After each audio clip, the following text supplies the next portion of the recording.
First, for those of you at home, I'm going to kill the audio and the video. You will see what's presented here, but folks here won't see your beautiful faces. So bear with me when I do that. It's nothing wrong with your system. It's just that I'm running it from here. And please don't override it. So good morning, everyone. Beautiful day, beautiful day. Great to be here. Happy Valentine's Day for everybody. Yes. So, Same to you. and thank you to those kind ladies who brought in all that delicious food.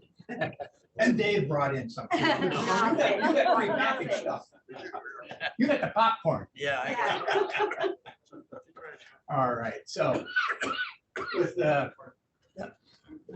moving along so we can move to Dave's presentation, I'll open with prayer.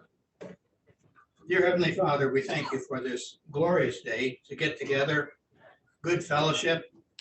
And especially today, we get to learn about some of the history, the important people, the noteworthy folks that are historic founders and leaders of our Presbyterian Church.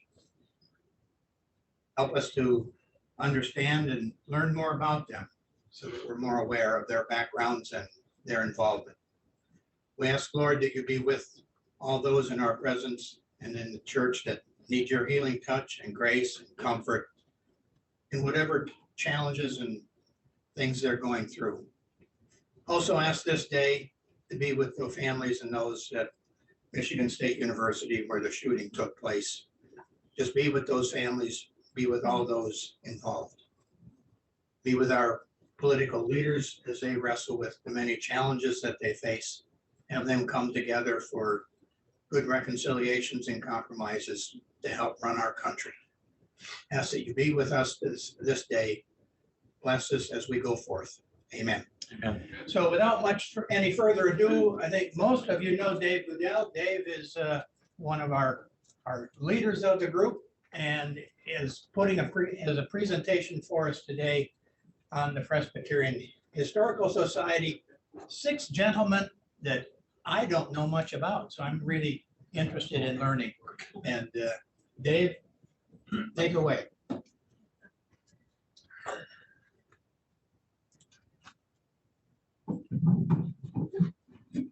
Thank you, Ted. Dave, just a minute. Yep. Then I won't interrupt you in the middle. Know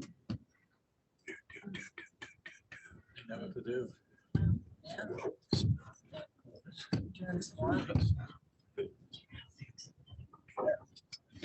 Thank you, Ted. Oh. Are you recording? He's recording. Okay. So one of the reasons I'm giving this lecture is I was previously on the board of advisors for the Presbyterian Historical Society for a number of years.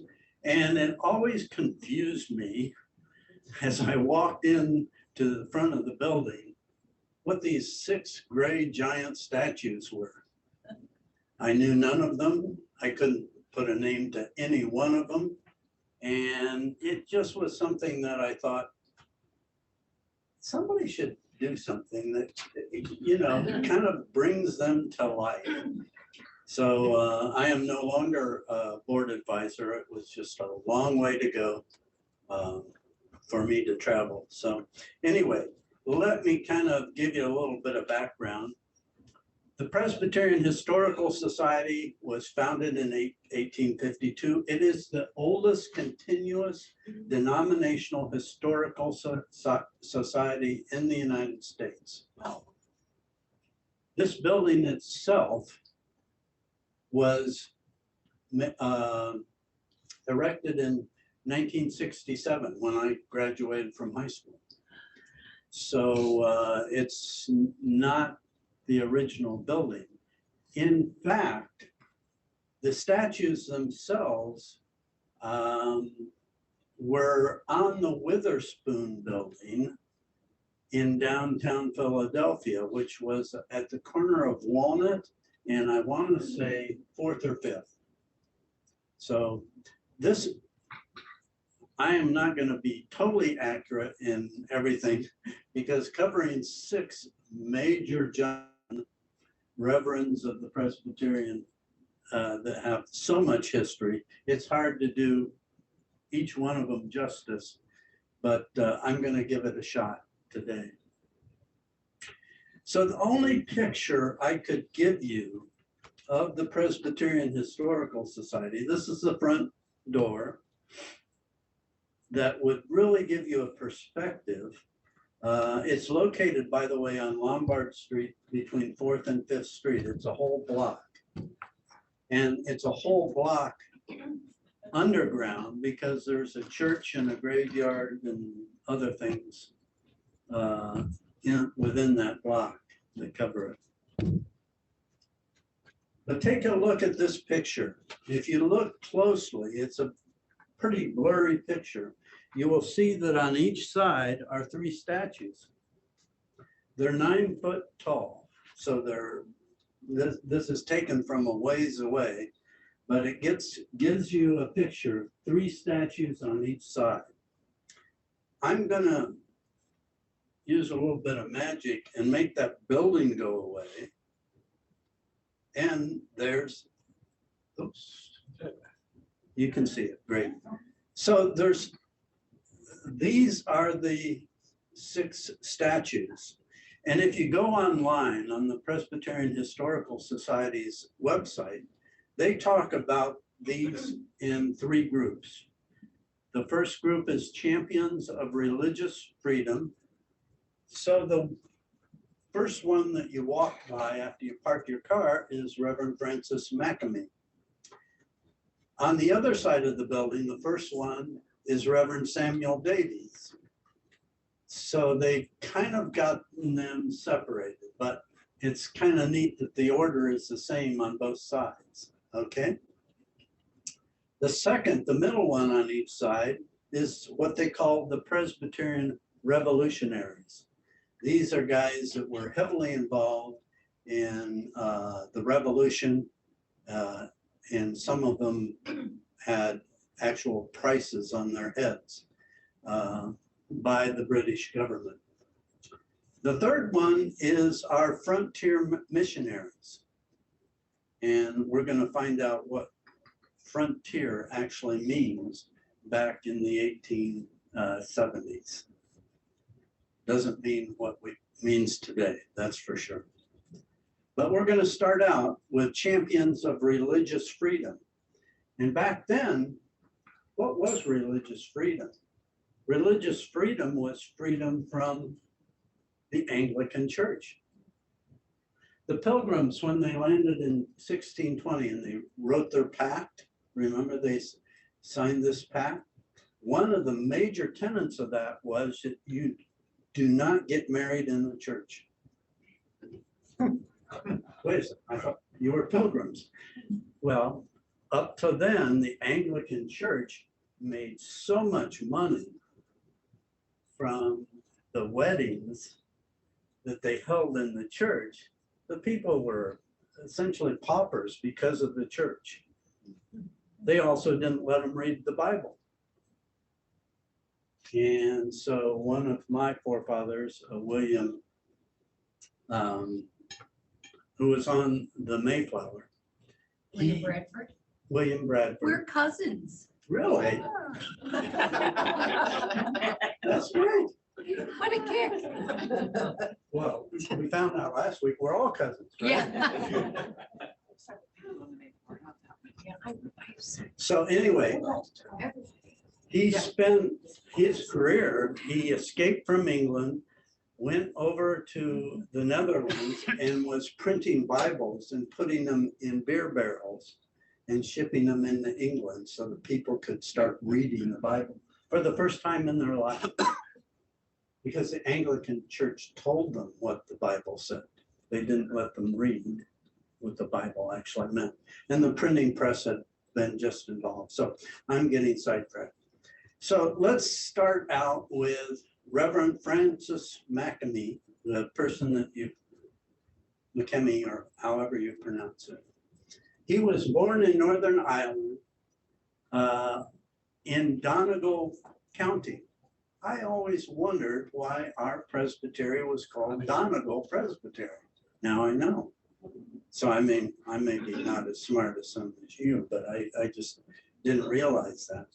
He was ordained in Scotland in 1682, sent as a missionary to Rehoboth, Maryland.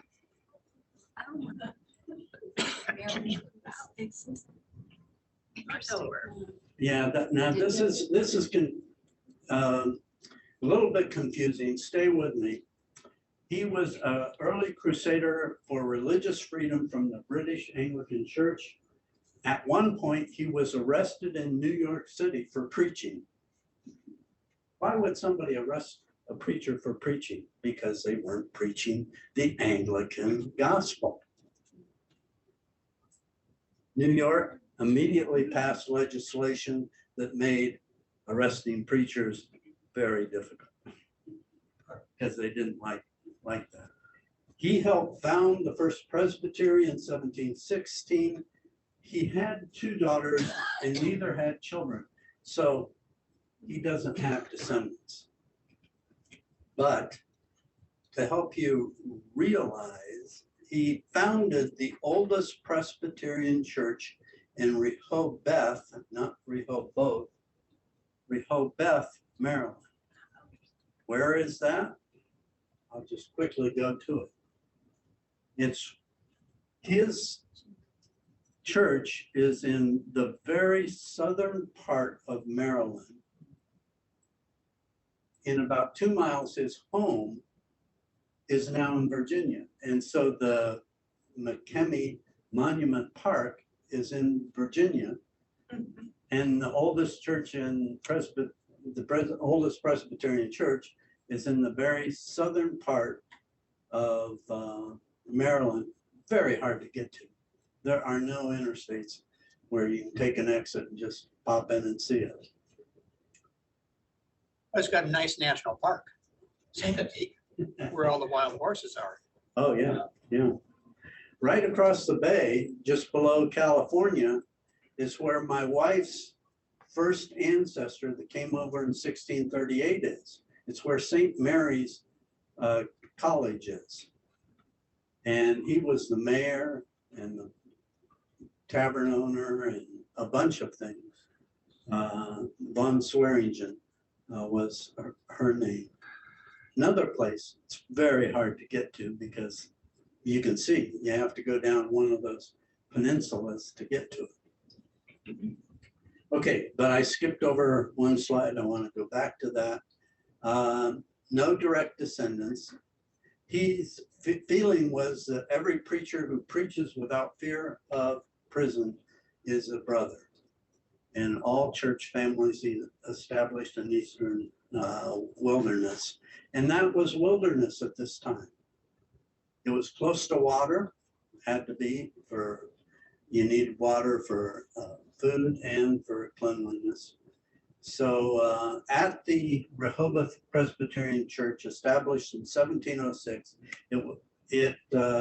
they have 6 letters from him, and there's a McKemey monument that you can see in the slide there. It's very much the same pose as the statue that Calder made in outside of our historical society. He also established another church, McKemey, in Accomack, Virginia. It was taken over by Union troops and used as barracks and a stable until 1870. And Congress had to approve the damage that was done to that church because they burned all the pews, all the tables, everything, as they converted it into a stable. But he is the founder of Presbyterianism in America. I think you will find that's how, if you think about him, think of him as the first Presbyterian in the United States. And his church is there with some of his artifacts. The other person that's kind of a champion of religious freedom was Reverend Samuel Davies. He was born in Newcastle, Delaware. He could not afford a formal education, so he was sent to a spot out 926, 30 minutes from here, called Fagg's Manor. I actually Googled it to see how far it was from my house. It's 30 minutes from my house, and I've never been there. Where is it? If you take 926, and I've never done this, cross over 41, it's about 10 more miles. We are going to have somebody else that was born in Fagg's Manor, one of the statues. Isn't that amazing? That little, it's like a four-corner town. If it's even four corners, it could be 2 or 3. He was the first non-Anglican pastor in Virginia, first minister to preach to slaves. He was the first American born hymnist. Now, I need to give you a little bit of a lecture on hymns, because we had a music development did not always include singing in the church. We think it always did. We have this feeling that we've always sung at all the services in our church, but no. Back in the early 1600s, it was mainly psalms that were recited rhythmically. That's what they did in church, which was called psalmody. Over the next couple of centuries, we converted to hymnody. There was great resistance about singing things in the church that were not part of the Bible. And there's plenty of those. We three kings of Orient are, you know. So, and on and on. So this is a slide I made up some time ago, and I thought it would help you because Samuel Davies is right here. And I did call him the father of American hymnology, and a couple of his things are Eternal Spirit and Source of Light are hymns that he wrote. So Samuel Davies is another champion of religious freedom.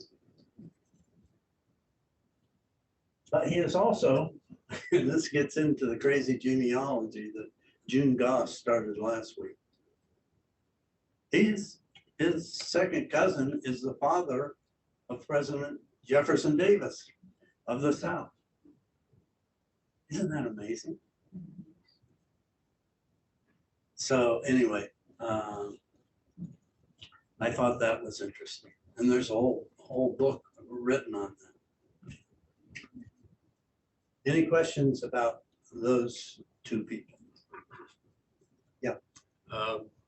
Reverend Davies, what was his position on slavery?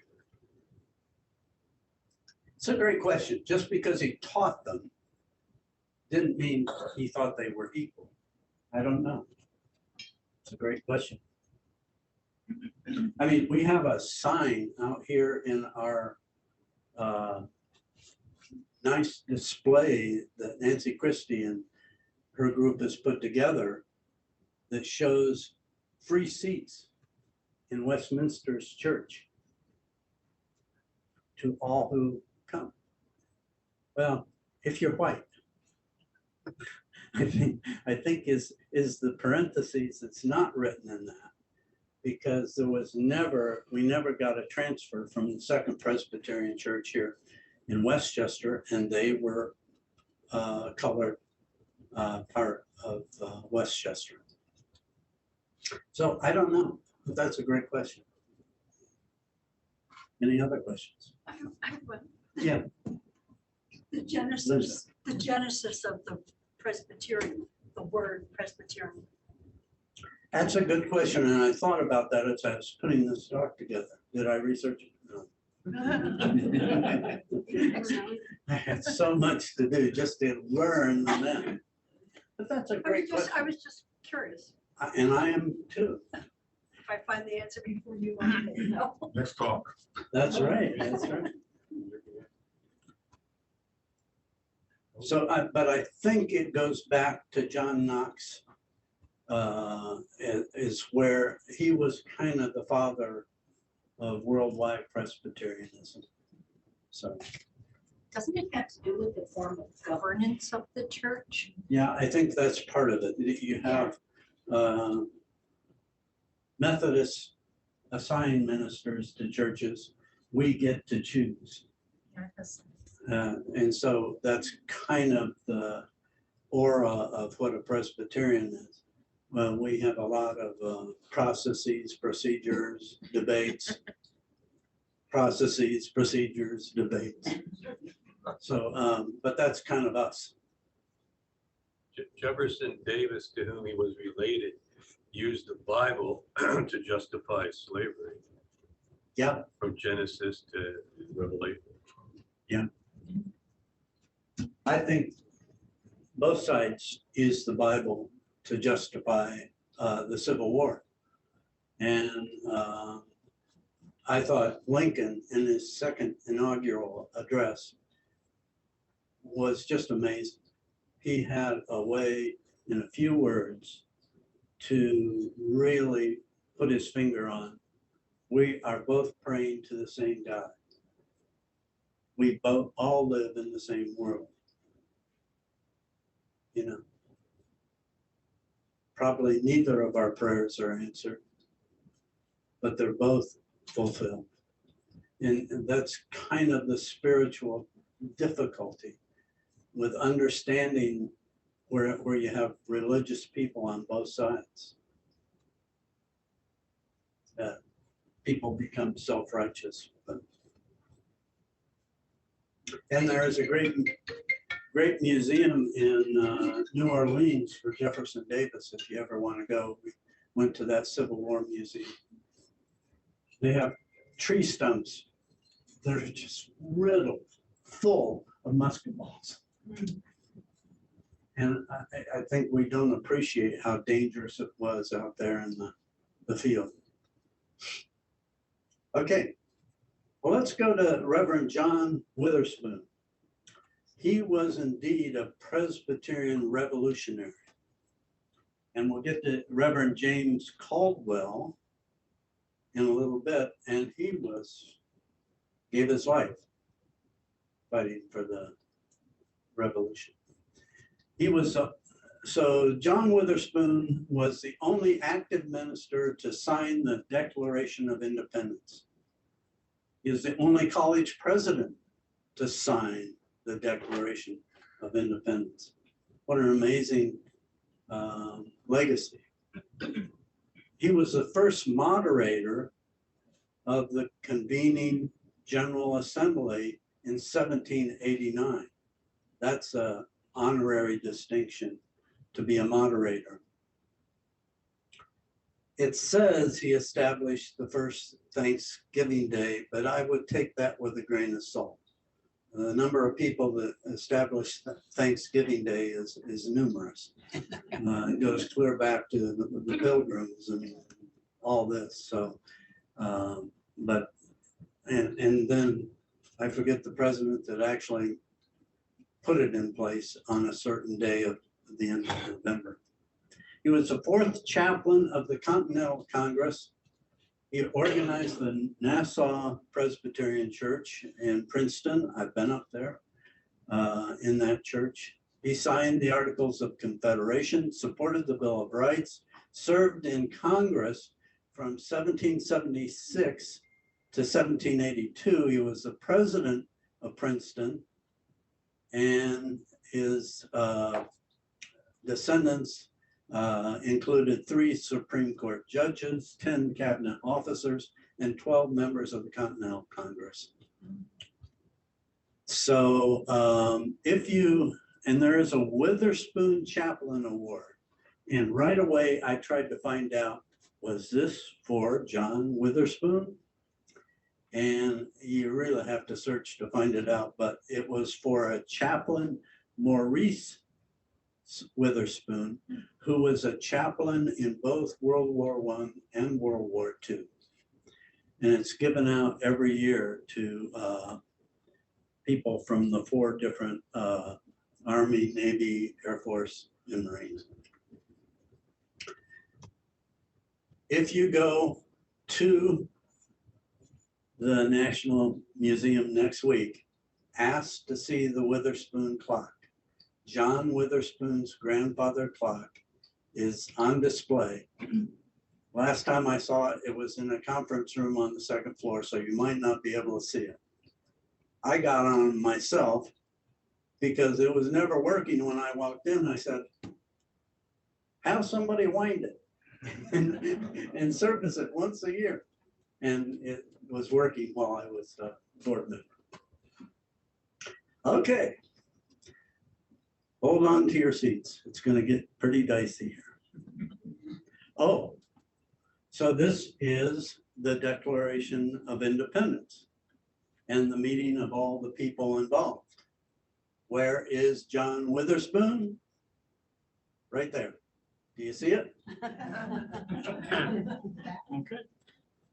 Okay, so he was definitely there. Lauren Boberg, no.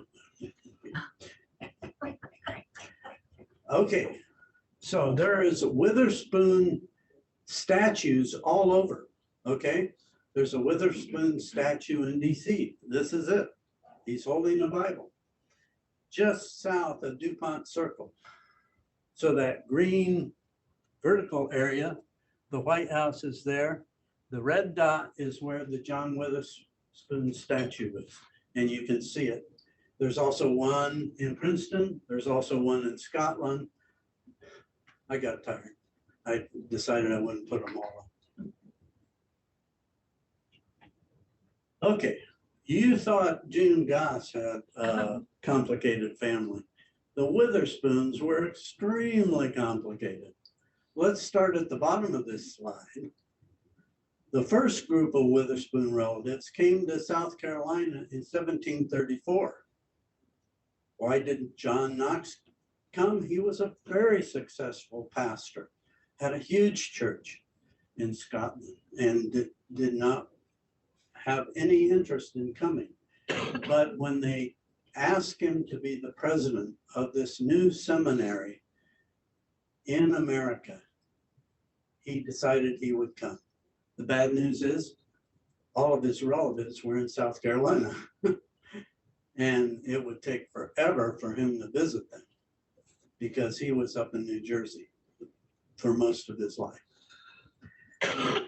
See these red arrows? That's how they intermarried with their closer relatives. So you have one, the top arrow, Janet, she married Reverend John Witherspoon, and her sister's children married the children of Janet. So don't ask me what kind of cousins you call those. Very close. But they are like amazing. They were first cousins? Well, I don't know. Well, I think they're marrying first cousins, yeah. So, not second. Anyway. Janet married an uncle. Don't try to help me out. My major point is when you see some of the relatives, they're all on the Confederate side. Why was that? That's because they settled in South Carolina, except for John.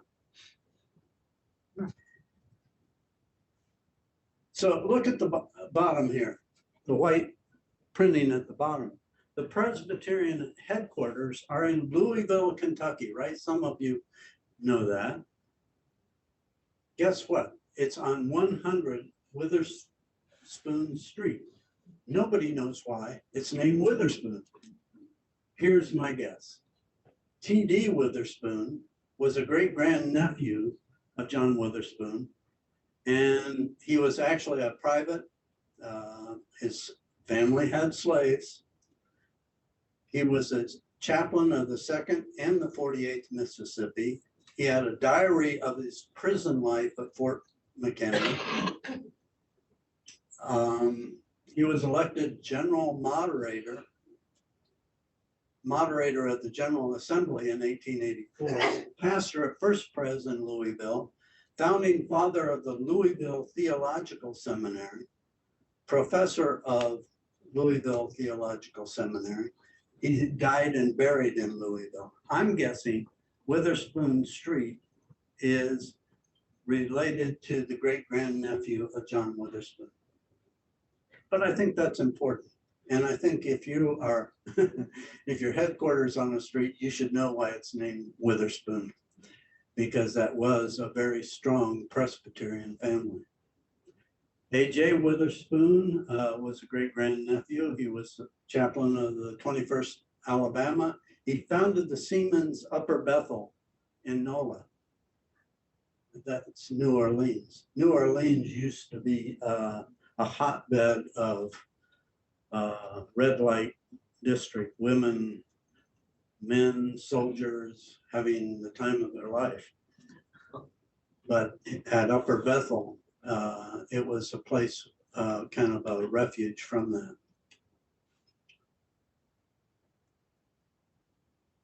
Okay, Reverend James Caldwell, chaplain and deputy quartermaster general in George Washington's army, very high profile position. Parson of the First Presbyterian Church in Elizabeth, New Jersey. He was called the Rebel Reverend and Soldier Parson. He became, in June 7th, 1780, his wife was, well, before that, in January of 1780, the church, the home, the courthouse, and the Presbyterian Academy were burnt down by the British. Anybody know why he was a fighting parson? And then his wife was shot while holding a baby through a window of the parsonage by the British. And later on, the last line there, 1781, a sentry asked to inspect Caldwell's package, and then he was shot by that sentry and died. So this is going to be the unfortunate death where they were killed in serving their Lord. We have another statue where the wife and the husband were killed serving the Lord. We'll get to that. Was that a British sentry? No, it was a loyalist, but he thought this guy was trying to sneak in and mistakenly shot him. It was not British. It was an American. Back then, the uniforms weren't all that great. They were kind of ragtag, and sometimes you had a great uniform and sometimes you didn't. So yeah, at least that's how I read it.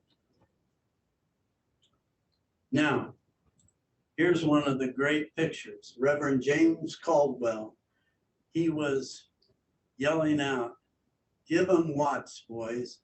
They had run out of paper to stuff in their musket to help ignite the musket balls. And so he went in, got the hymnals out, and one of the greatest hymnists was Isaac Watts from England.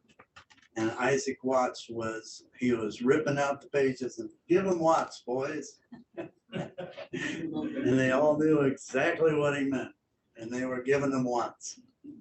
So it's a great picture, and that's. So what about his family? The Caldwell family is a very, very prestigious family. One of them, the youngest son, served as clerk of the Supreme Court for 25 years, founded the American Society for Colonizing. Well, this isn't a great thing to have on your resume. You tried to ship all the slaves back to Africa and colonize back in their home country. Something that didn't really ever materialize too much, but it was something that Francis Scott Key was involved with also. A lot of military people there and I'll let you read that. By the way, I'm going to circulate all of my slides when I send the recording for this presentation. So you will have PDFs of all my slides, and I will try to correct the ones that I've found errors in already. So that'll be probably later this week. I'll be able to send those. But let's look. One of them went to, guess where? Louisville, Kentucky. And he became the founder of Caldwell Tanks. And there's a ketchup bottle that is a water tank that they built. They made them in all sorts of shapes and sizes. And the Caldwell Home, that is a great museum. You can tour it when you go to Louisville. Presbyterian Church hasn't had one function at the Caldwell Home. Why not? You have a great legacy there in Louisville. But there's all kinds of Caldwells who served in, as you can see listed in various places, some for the South, some for the North.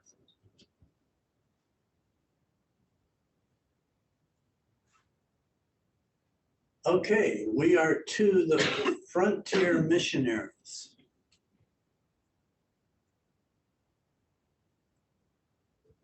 Sorry, any questions on Witherspoon or Caldwell?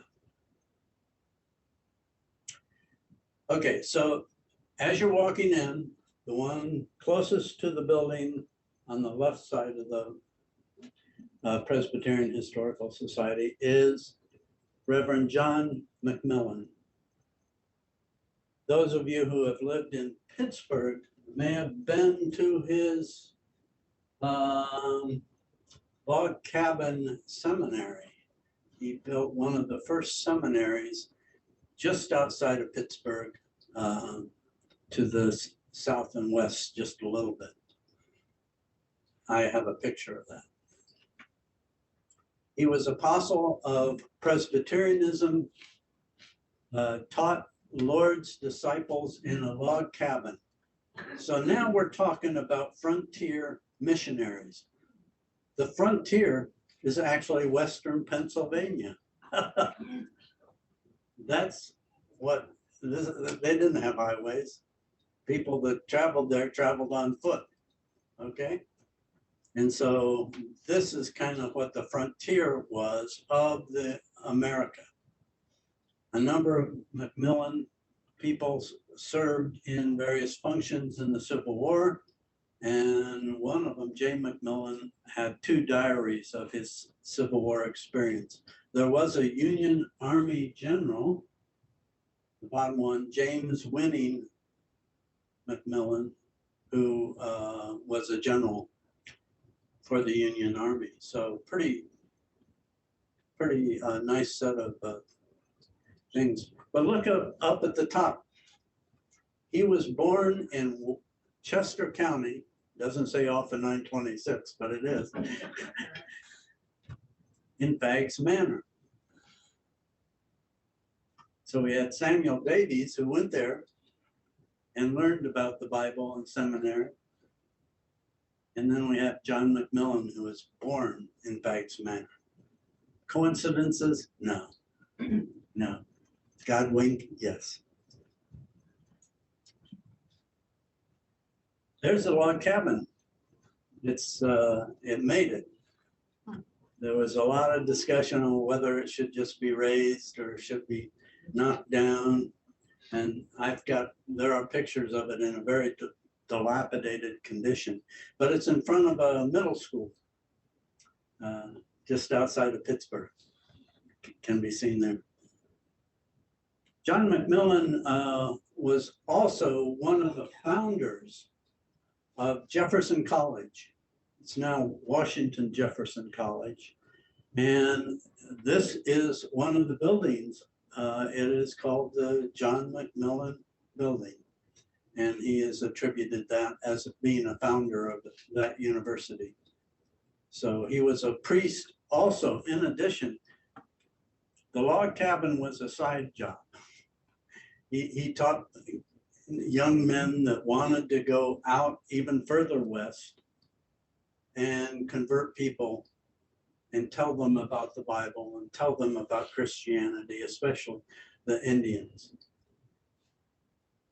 But anyway, so that is the third person, third statue standing right next to the building on the left side of the front door, John McMillan. Let's talk about Reverend Marcus Whitman. He was a physician and a missionary to the Oregon area. He was an elder in the Presbyterian Church, married Narcissa, a devout Presbyterian. They had one daughter who drowned at the age of 2. He attempted to bring Christianity to the Indians. They also, after their daughter died, adopted children and opened their home to any children that were in need of parental care. But the bad part is the Indians that they went out to preach to in the Oregon area never converted to Christianity. In fact, so when you're going to Oregon, Amtrak's not a possibility. A car is not a possibility. This is 1780. They walked to Oregon. Not only did they walk out there, they got out there and they realized they needed more people. They walked back and brought a caravan of wagons with them of people that were adventurous like themselves, God-fearing people that wanted to help the Indians. The problem with bringing that many people back to the Indians is they brought measles with them. And the Indian children were so susceptible because they'd never been exposed to any type of diseases that they began dying, and over half of the Indian children died of measles, even with Reverend Marcus Whitman as a physician.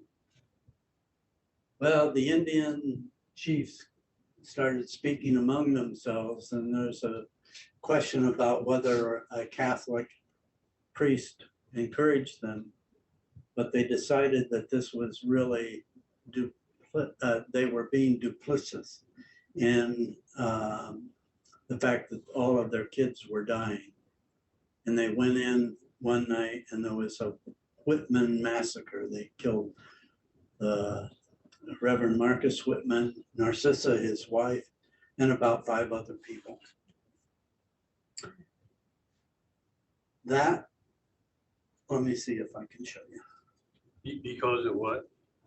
Because they thought that they were doing this on purpose, that measles was not an accident, that they had brought these people and then all of a sudden their kids are dying. Makes sense to me. Now, this was not the US. Oregon Territory was not US. It was just a territory outside of the US. So he was the first foreign missionary to a foreign land, because this was not US land. Nobody had set their sights on Oregon as, 2 states. That's, looking back, it may look, but twice they walked over 2,000 miles. No, 4 times. 2,000 miles to get out there, 2,000 to get back, 2,000 to go out again. So 6,000 miles. From where? I think they came back to eastern Pennsylvania area where there was populations, people. That's more like 3,000 miles, isn't Yeah. It could be. I didn't want to exaggerate. it? How did they- Okay. Covered wagons, how did they survive? I think they had covered wagons, yes. In fact, the statue, if you remember the statue, there's a wheel there. Wagon wheel, yeah. There's a wagon wheel. Yeah, Oh, yeah. This statue, there's a wagon wheel.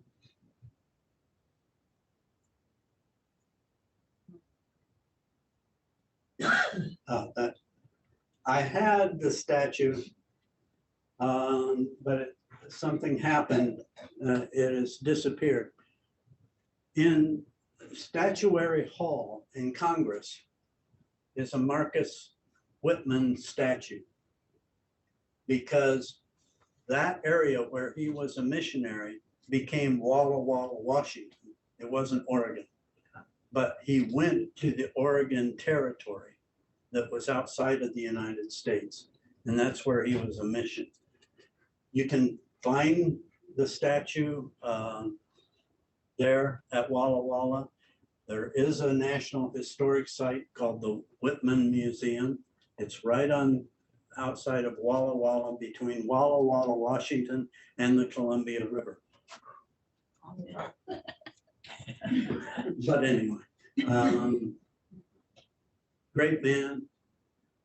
The statue is no longer in Statuary Hall, because in 2021, with all of this things about what's the most appropriate statue that we have up in this part of the Washington government, you can choose your own statue. Each state has a statue.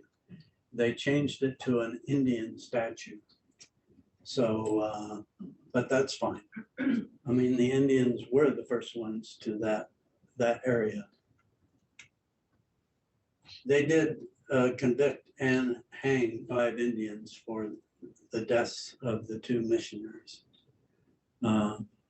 which I'm not thrilled about, because I don't think that solved anything, but.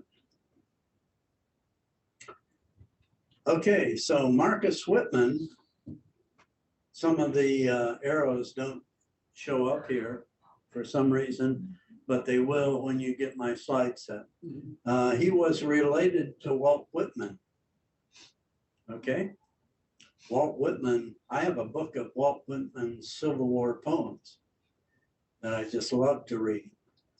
And Walt Whitman was very close to Abraham Lincoln.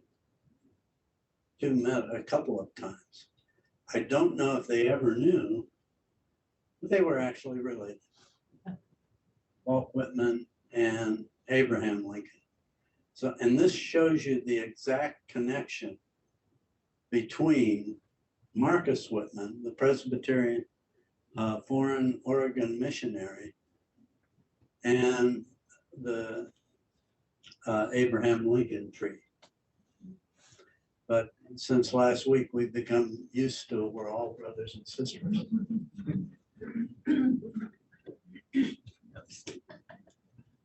Okay. So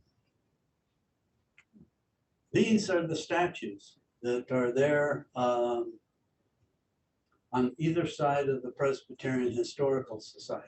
I've given you a thumbnail sketch of each one of them and how impressive their careers were and why they were saved from the Witherspoon building in Center City and brought to the Historical Society to be saved. They were all done with terracotta. And you know what terracotta is? Clay. Clay. You will hardly ever see magnificent statues like this done in clay. They did discover in China a whole army of clay statues. I don't know if you remember that, but it's the only other ones that I know of that are this way. In 2016, we held a fundraiser when I was on the board, and they restored all 6 statues. They used to have cracks in them. One guy was losing an arm, another guy was, so they need to be restored.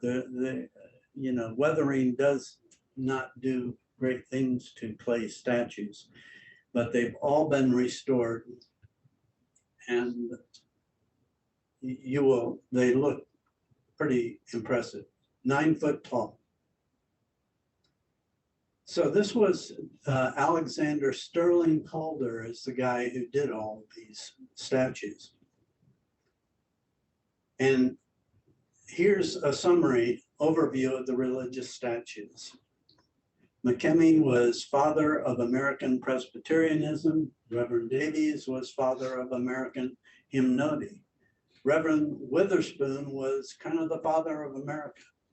He was the only religious person to sign the Declaration of Independence, serve in the government, and Reverend Caldwell was the fighting pastor who gave his life. So Reverend McMillan was father of Presbyterianism in the American West. And that's before Ohio in today's terms. The American West was that. It was the hinterland of Western Pennsylvania.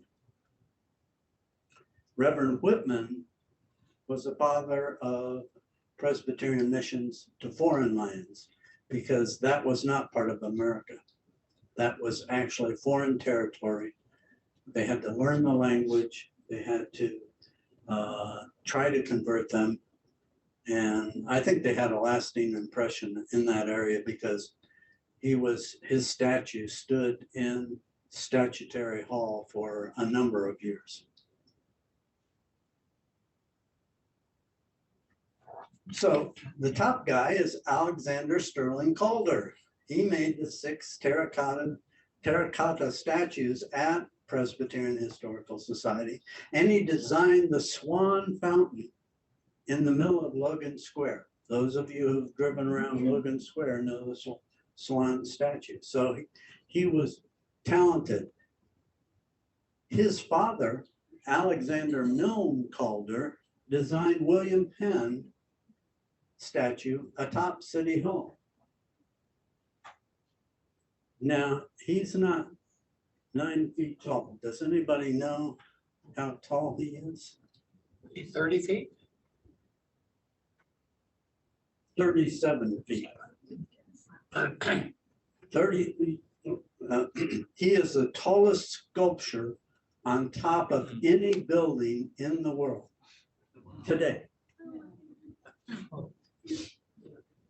For a while, after City Hall was finished, it was the tallest building in the world. Then the French Eiffel Tower came, and the Washington Monument. Both became taller, but it is still the tallest inhabited, at that time, inhabited structure, because neither one of those are kind of fixtures. It weighs 27 tons, 37 feet tall. You know what it's made of?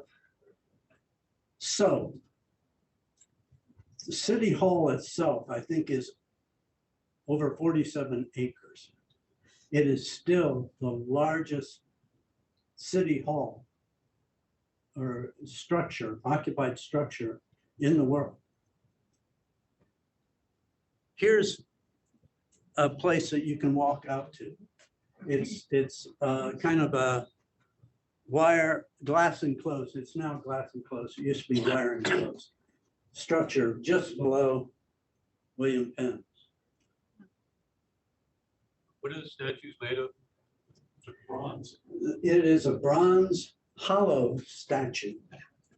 There is a tunnel leading to the top of Billy Penn's So you can, a person can, if he's special and privileged and knows how to anchor himself, go to the top of Billy Penn's hat.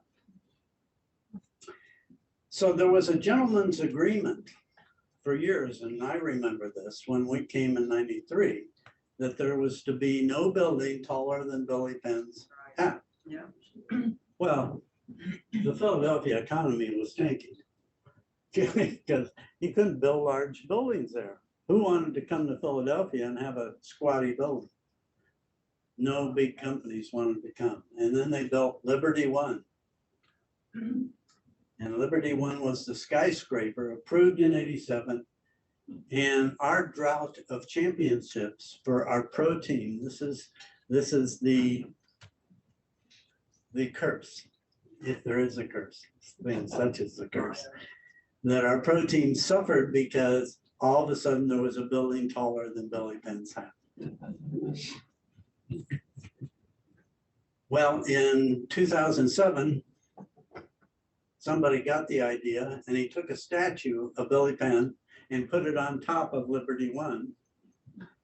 And within about a year, in 2008, the Phillies won the World Series. Then Comcast built a yet taller building. And we started losing again. So in 2017, when the Comcast building was finished, somebody took a 4-inch statue and put it on top of Comcast Center. That was in November of 2017. When did we win the Super Bowl? February 2018.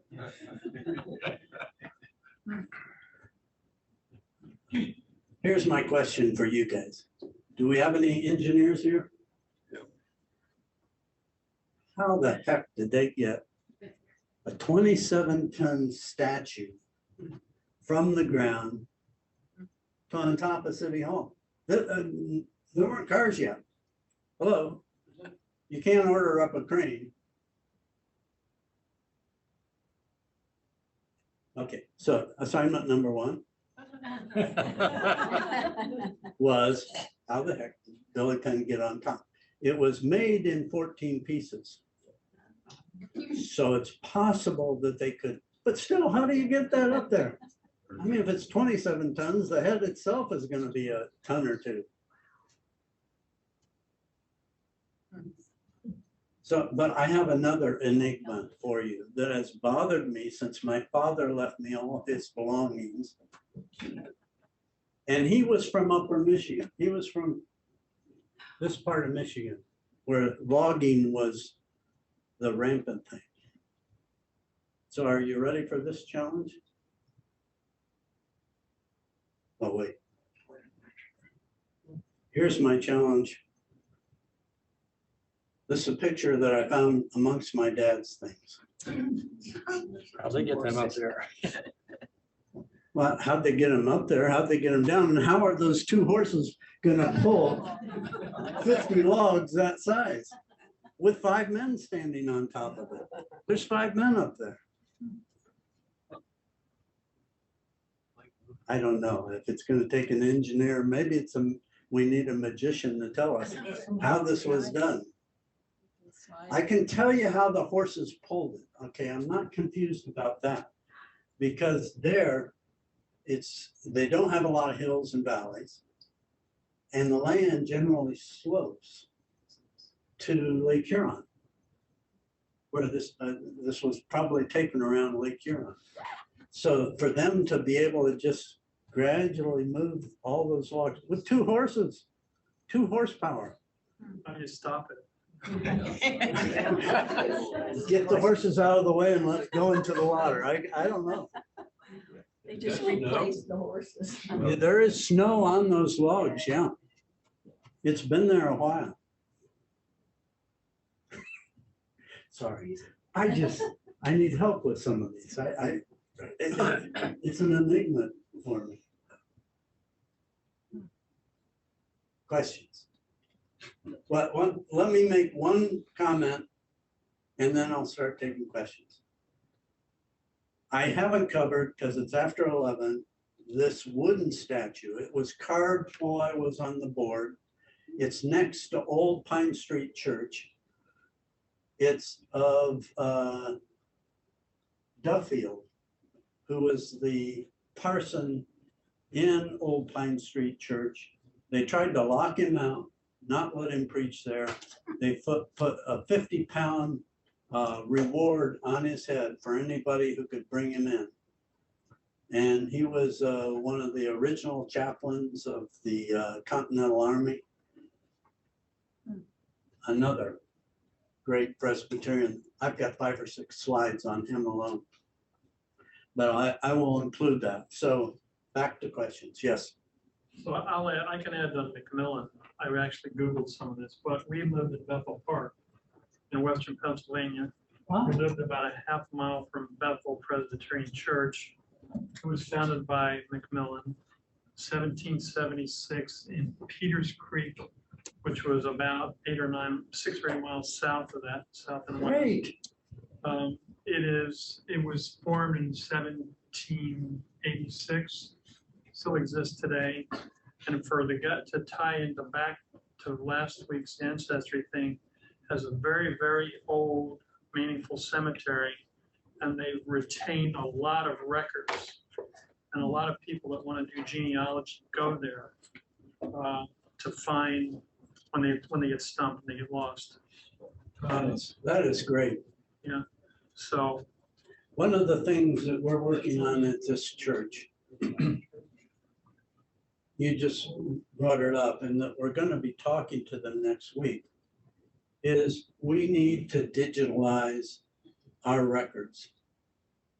We need to digitalize the baptisms, the marriages, because all of the records here are inaccessible unless you want to go down to the Historic Society or here, because some of them are here, some of them are there. So churches are now going through the process of digitalizing their records, and some of them can be searched.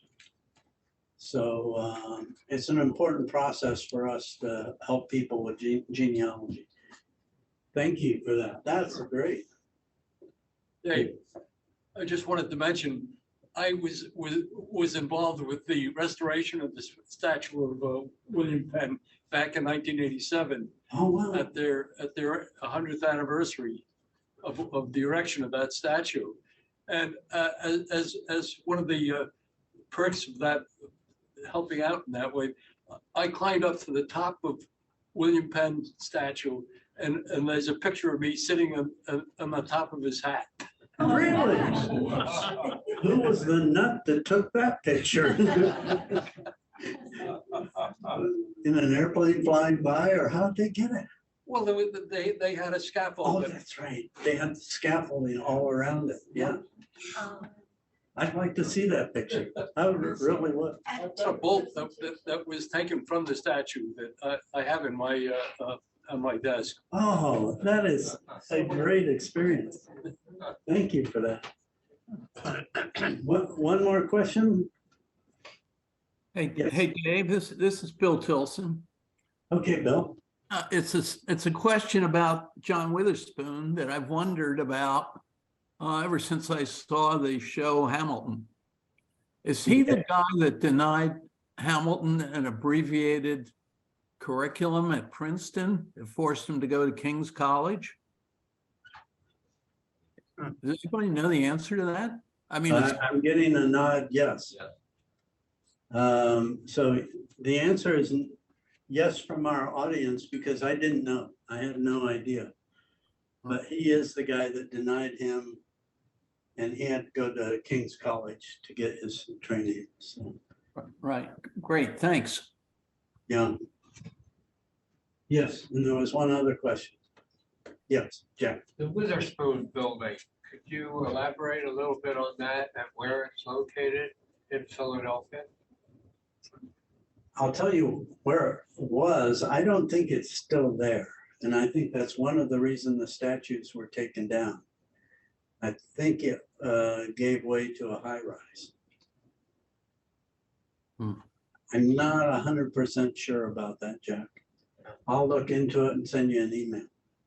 Thank you. But I'll give you the exact location of the address, but they took the statues off because they wanted to preserve them. And so I think that building underwent, it just wasn't, it was huge when it was put up, but then as technology and the ease of building larger and taller skyscrapers continued, it outlived its lifetime, so.